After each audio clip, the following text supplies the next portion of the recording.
ان فیصلوں سے ان اقدامات کو کیسے فراموش کیا جا سکتا ہے۔ اب آپ دیکھیں کہ عمران خان صاحب کی رہائی کے لیے ہم مدعے پہ واپس آتے ہیں کہ جو تحریک انصاف رہائی فورس بنانے چلی تھی اور اس سے متعلق گزشتہ ہفتے سہیل افریدی صاحب نے ایک تقریب بھی خیبر پختونخوا میں منعقد کی۔ اب اس ریلیز فورس کو لے کے تحریک انصاف کے اندر جو ان کی اپنی قیادت کی طرف سے اعتراضات سامنے آئے، جن تحفظات کا اظہار کیا گیا، قانونی خدشات کا اظہار کیا گیا کہ یہ جو آپ خان صاحب کی رہائی کے لیے، کیونکہ خان صاحب کے کیسز عدالتوں میں پڑے ہیں، خان صاحب کے رہائی کا فیصلہ یا رہائی کا راستہ عدالتوں سے نکلنا ہے، آپ اگر کوئی رہائی فورس تشکیل دیں گے تو یہ تو آپ کے گلے پڑ جائے گی۔ اس سلسلے میں اگر آپ کوئی حلف برداری کی تقریب منعقد کرتے ہیں، آپ کوئی نوٹیفیکیشن جاری کرتے ہیں، تو یہ قانونی مشکلات کا تحریک انصاف کو جو ہے وہ سامنا کرنا پڑے گا، کیونکہ اس ریلیز فورس کو لے کے، اس ٹاسک فورس کو لے کے تحریک انصاف کے سینئر رہنما جو کہ یہ چاہتے ہیں کہ عمران خان صاحب کی رہائی کی موومنٹ چلنی چاہیے لیکن یہ فورس نہیں ہونی چاہیے، ان کی طرف سے اعتراض اٹھایا گیا۔ اب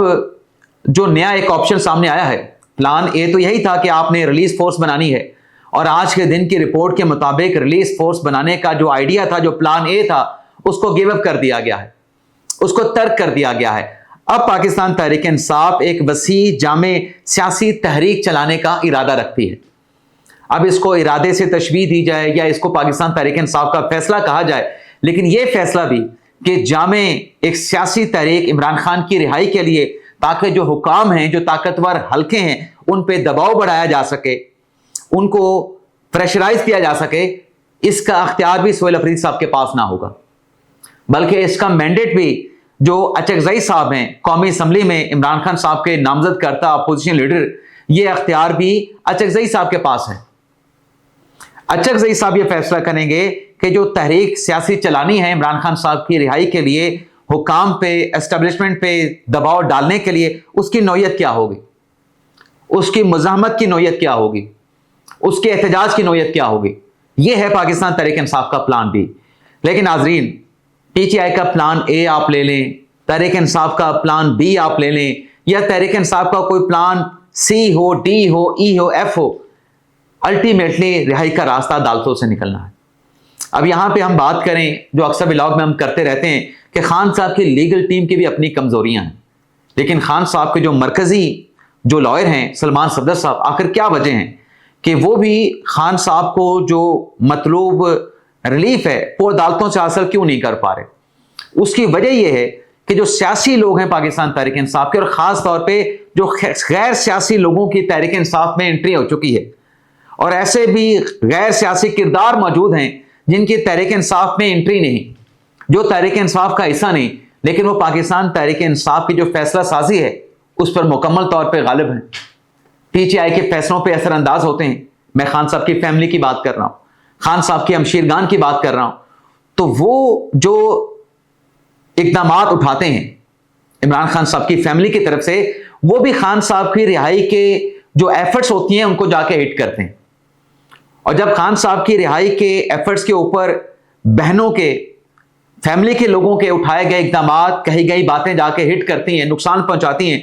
تو پھر اس کا الٹیمیٹلی جو نقصان ہے وہ خان صاحب کی لیگل ٹیم کو بھگتنا پڑتا ہے، اور جب لیگل ٹیم کے اوپر ملبہ آتا ہے تو نقصان جو ہے وہ عمران خان صاحب جھیلتے ہیں۔ تو تحریک انصاف کو بیٹھ کے اپنی قانونی حکمت عملی بنانی چاہیے، سیاسی تحریک کے بجائے جو ان کا ایک بڑا پلان ہونا چاہیے، گرینڈ پلان ہونا چاہیے، وہ ایک لیگل پلان ہونا چاہیے کہ عدالتوں سے عمران خان صاحب کی ریلیف کیسے حاصل کرنا ہے، کس حد تک حاصل کرنا ہے، کس حکمت عملی کے تحت حاصل کرنا ہے، اس کے اوپر غور و خوض نہیں ہو رہا۔ اگر غور کیا جا رہا ہے، فوکس اگر پاکستان تحریک انصاف کا دیکھیں یا عمران خان صاحب کی ہمشیرگان کا دیکھیں، تو وہ سیاسی نیریٹو کے اوپر زیادہ انحصار کرتے ہیں۔ جو قانونی نیریٹو ہے، جو قانونی آپشن ہیں یا جو قانونی ایونیوز ہیں، ان پہ زیادہ انحصار نہیں کیا جاتا۔ الٹیمیٹلی پھر جو کانسیکوینسز ہیں اس کے خان صاحب کو اور بشرا بی بی صاحبہ کو فیس کرنا پڑتے ہیں۔ آج 26 نومبر کے احتجاج سے متعلق علیمہ خان صاحبہ کا مقدمہ ATC عدالت راولپنڈی میں زیر سماعت آیا، لیکن علیمہ خان کی طرف سے استثناء کی درخواست آ گئی۔ استثناء کی درخواست عدالت نے ایکسیپٹ کی، مقدمے کی سماعت کو 6 اپریل تک ملتوی کر دیا گیا، اور پھر جو علیمہ خان صاحبہ کو FIA کی طرف سے، NCCI کی طرف سے کال اپ نوٹس دیے جا رہے تھے کہ آپ نے سوشل میڈیا پہ یہ کہا, آپ نے سوشل میڈیا پہ یہاں پہ آپ نے ریڈ لائن کو کراس کیا, آپ آ کے جواب دیں. تو وہ جو کال آف نوٹس تھے انہیں علیمہ خان صاحب نے اسلام آباد ہائی کورٹ میں چیلنج کیا تھا. آج جسٹس انعام امین مناز صاحب کی عدالت میں علیمہ خان صاحبہ کی درخواست کے اوپر سماعت تھی, وہاں پر بھی ان کی لیگل ٹیم کی طرف سے کوئی پیش نہیں ہوا, اور عدالت کی طرف سے مقدمے کی جو سماعت ہے اسے غیر معینہ مدت تک ملتوی کر دیا گیا. باقی GHQ راولپنڈی حملہ کیس کی بھی آج پنڈی میں سماعت ہوئی ہے. جج احمد علی شاہ صاحب نے سماعت کی ہے لیکن بغیر کسی عدالتی کارروائی کے. GHQ راولپنڈی حملہ کیس اور راولپنڈی میں درج کیے دیگر جو مقدمات ہیں ان کی سماعت کو 6 اپریل تک ملتوی کر دیا گیا ہے. تو یہ ناظرین تھا ہمارا آج کا ولاگ کہ پاکستان تحریک انصاف نے کیسے اپنا پلان اے جو ہے وہ گیو اپ کر کے پلان بی جو ہے وہ ترتیب دیا ہے, اور پلان بی کی کامیابی کے کتنے چانسز ہیں, کتنے امکانات ہیں, وہ بھی آپ کے ساتھ ہم نے تفصیلات شیئر کر لی ہیں کہ ایکچولی تحریک انصاف کر کیا رہی ہے, اور جو کر رہی ہے اس کا خمیازہ عمران خان صاحب کو اور خان صاحب کی لیگل ٹیم کو بھگتنا پڑ رہا ہے. اجازت چاہتے ہیں, اللہ حافظ.